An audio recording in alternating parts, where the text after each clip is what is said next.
ملګرو راشئ دا ځوان وګورئ پیرانو ته مخامخ اخطار ورکوي وایي سوځومه او چې څومره وایي چیل را سره کوي ما غواړم زیات سوځوم او چې څومره تاسې ګزاره کوئ زه هم در سره ګزاره کوم راځئ چې دا نور څه وایي څه مرغلرې دوړئ چې څومره چیل کوئ ډېر به هم سوځوم چې ډېر چیل کوئ ډېر به هم سوځوم چې لږ چیل کوئ لږ به هم سوځوم زه به تاسو هغه له تکلیف ورکړم دومره به زه تاسو له تکلیف درکوم ولې دا دا مرتي مه کوه بسم الله الرحمن الرحیم همالې د خدای تعالی په ذات قسم چې ګوره جوړوي به هم رسوم هلک ته کوم څلوي ګنجران ډېر سیریس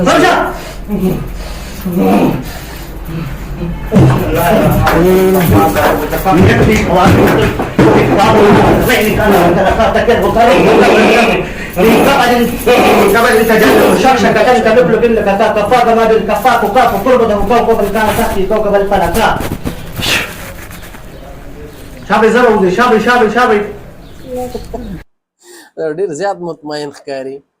هغه وی د ما ته راوځه شابه یو کس پاتې دی هغه ځکه چې هغه درته وی چا درته وی دا چې کم کس راته په غوږ کې لګي اوس تا ته په غوږ کې یو کس لګی پیری تا ته وی چې د پخپو کې دی اوس دی پیری نه زما ته په اوسو کې غوږ کې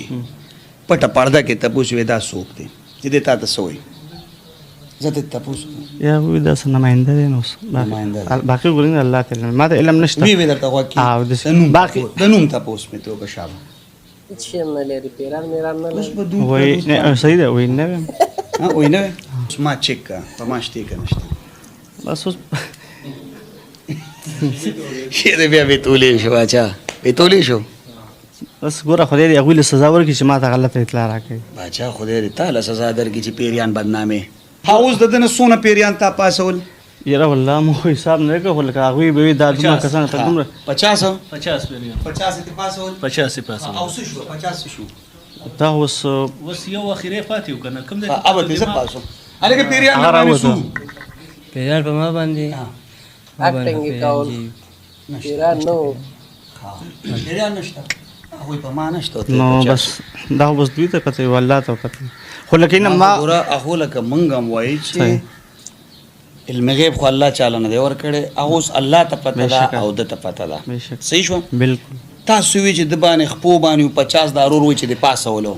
نه چې په دنو تا ته څنګه بس به تاسو یو خبر وکم اوس پیران خو چې په ما کې رانه وته دین زه خو بڼه بڼه کړم ما یو مې زه تاسو خبره صحیح ده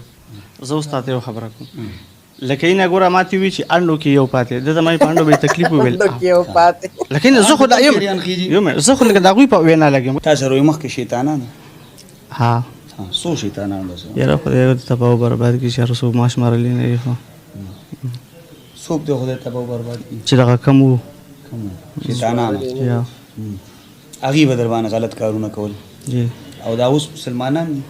یاره بس اوس الله تعالی له خلګینه ما سوال د مسلمانانو کوي کافرانو څنګه سوال لیکلو چې موږ چې خدای پاک مال د شیطانانو دغه مراکې سو چې کوم ما سره کې شیطانان مال ډایرکشن راکې ځکه چې دا پردي کور نه ورانه ها تاسو قرانه شیطانان پستر ګړون شته ورانه او کو یو مې کو ورته دا اوچت کړی او ستا خبر سي کو په قران پاک کې د دې بیان نه راغلی په ځاو به د څه بیان د جنات جنات خوشته د الله مخلوق دی نه جنات خو موږ منو چې شته خود چا غلامان کیږي نه تابع کیږي نه ما غلامان نه دي تا ته وخت خبرې وکړي نو زه په خپل چې کوم د دې مسلې نه تیر شم کنه څنګه تا باندې ته هو سم ټیک نه څنګه ټیک نه ته هم ته دماغ کې سفر ښکاری صحیح ته ټیکی صحیح دی وې دې مسله تاسو ته ټیک کاری ته ټیکی تاسو بس راته وې ټیک نه نه زه دې اوس علاج د لکوم کنه په ما علاج کې پیریان در سره شته یاره بس دا خو ګوره ماته دی چې لکه هغه چې څنګه خبره ماته کوي سړی رانیولې او اخر منکر کړلو د پیریان نه منکر شلو وای نشته د کله شیطانان دی کله ما سوال کړو چې ما ته شیطانان رانه کین چې سوال کوم پیریانو سکه او 50 پیریانو حالدا چې هغه کس د دې د ټیم نه دی هغه کې پیریان نو دا ځواني بس یو انډو کې نه خته نور مې ټول وېستل ویډیو لایک او شیر کړئ